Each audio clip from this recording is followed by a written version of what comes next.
actor and writer Steve Guttenberg, who's been trying to help people out and help the emergency services out. And Steve, good of you to come on the programme. I mean, we've been watching with shock and consternation these extraordinary pictures. What is the situation now where you are? It's really bad. The fires have jumped the roads, and people are starting to panic a little bit. And it's bad. And at 9 o'clock yesterday morning, everything was fine. By 10 o'clock, there was a dark sky. The fires have started. The fires are like small little fires this big. And then all of a sudden, this is this terrible wind. This is the wind that I've never seen. Be careful down there. Be careful. These are fires I've never seen before. The only wind I've ever seen like this has been in South Africa, the devil wind. I mean, just terrible. And so what happened is the fire just started small, but the winds just made it grow. And they started evacuating people. But what happened was there's no way to get out, no way to get down Palisades Drive, 2 miles of just gridlock. So what happened was the fire got so huge and so big on both sides that they told people to abandon their cars. So everybody's abandoning their cars. And the reason I want to really use this is if you're ever in a crisis and you abandon your car, leave the key in the car. So guys like me can move those cars so fire trucks can get through. And, Yeah. you know, it's so funny. There's like 20 Teslas in the street. I don't know how to drive a Tesla. I don't know how to start a Tesla. So I suggested, and a lot of other people suggested, bringing a bulldozer. So they just bulldozed all these cars. But I was just helping out, trying to get people in wheelchairs. There were people in wheelchairs trying to get out who didn't have time to put their footrests on. And we had to figure out how to pop a wheelie with these wheelchairs. There were little kids. There were mothers trying to find their kids. There were anxiety, panic attacks. It's terrible. And this wind won't let up, and the fires just won't let up. I really think that Steve, right now, it must be heartbreaking for people to see their homes burn in this way. But is it still a chaotic situation, or is it more calm now? I wouldn't say it's calm. I would say we're still in a big crisis. It's 0% contained. No, you know, the panic has stopped with leaving cars in the middle of the street, because that all happened yesterday. But right now, people are trying to get out by foot. They're trying to get back to their homes to see if they burned. People are on motorcycles and people are on mopeds and walking, like me, trying to get to our homes to see if they're okay. Do you know how your home is? I don't know. I'm trying to get back there. I've heard rumors. I don't know. What do the rumors say? I don't want to say. I just hope that it's okay. And there are still people up there that haven't gotten out of their homes. You know, there are a lot of people that don't have friends and don't have family, and they have trouble getting out of their homes. I just hope nothing happens to them. And there are people that have left pets up there, and hopefully all the pets got out. But it's a very, very dangerous situation. And I wish that I think this might be the time to bring in the National Guard, you know, to sort of help out. But you think more help is needed? You know, I'm not qualified to say, but I do know that we're in bad shape and we need help. And I think that every able-bodied person should, if they can help out right now.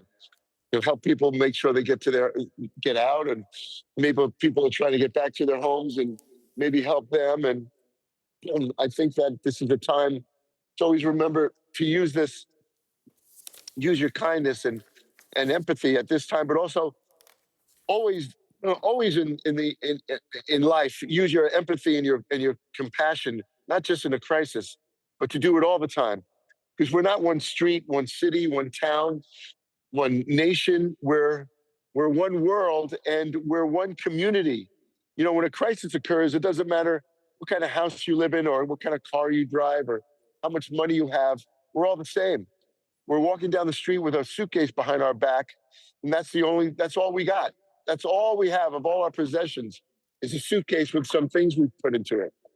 So it's really important to realize that we have to band together now, and this will be over, and we will rebuild, and we'll have to.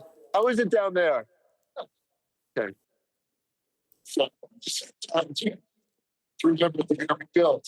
So much is destroyed here.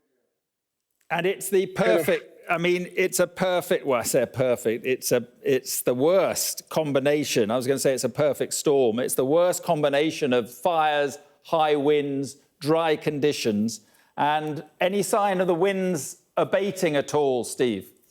Oh, I've heard that they're going to die down. They've got to die down within a day. But you can't believe what the winds do. They create a small little devil fire and make it a whole hill.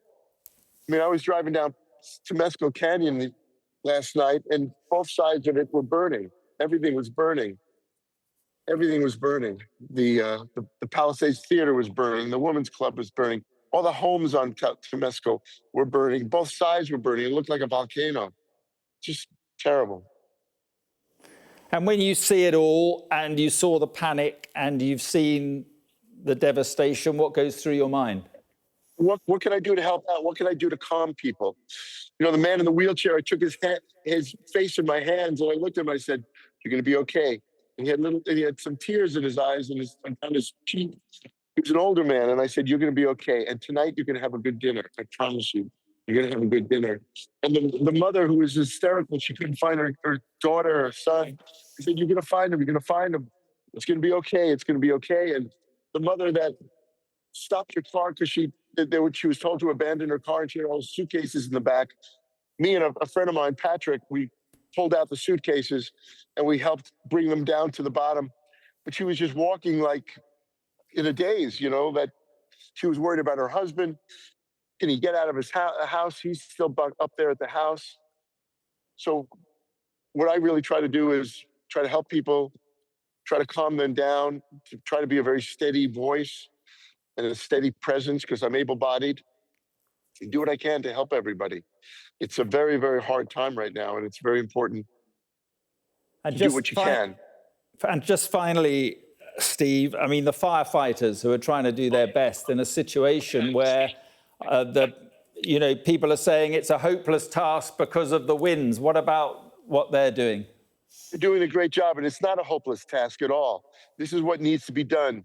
And soon what happens is when the skies are so dark, it's hard for the planes to get through, you know, the water planes and the helicopters. But everybody's going to do what they can do, and they are going to beat this fire. They are going to beat it, and it's going to be done. And then we'll rebuild, and just hopefully no lives are lost. And that's the most important thing, that no lives are lost. Yeah, well, sadly, two have been lost. But listen, Steve, when you get to your home, I wish you the best. I hope things are not too bad. And listen, I appreciate you coming on in a difficult time. I appreciate it. Yeah, the most important thing is that things don't matter. You realize I don't want to lose my home. But no. Things don't matter. People matter. Yeah, absolutely. Steve, we've taken enough of your time. Thanks very much for joining us. Appreciate it. Sure. Thanks a lot.